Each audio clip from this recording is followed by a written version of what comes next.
Bir yaşdan sonra mənəvi cəhətdən təmizlənib yüksələ bilərəmmi? Yəni məsum ola bilərəmmi? İsmət ona deyirlər ki, daha əvvəldən axıra nə olmasın?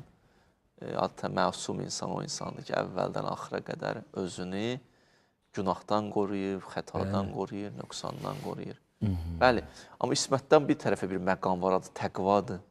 Təqvalı ola bilərsən, dünən etdiklərini daha büyün etməzsən, bir ruhiyyən yaranar ki, günahı daha bundan sonra heç etməzsən. Yəni, məqamlar çoxdur da, İsmət daha böyük məqamdır, daha zirvələrdəndir ki, amma yenə də qapı açıqdır.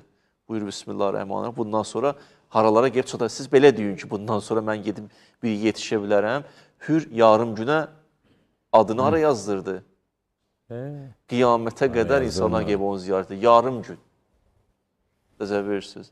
Çox az bir müddətə. Mümkündür bir insan belə bir zirvəyə yetişsin, mümkündür. Biz bunu düşünək, bunun haqqında fikirləşək. Allah aqibətimizi xeyir eləsin. Amin.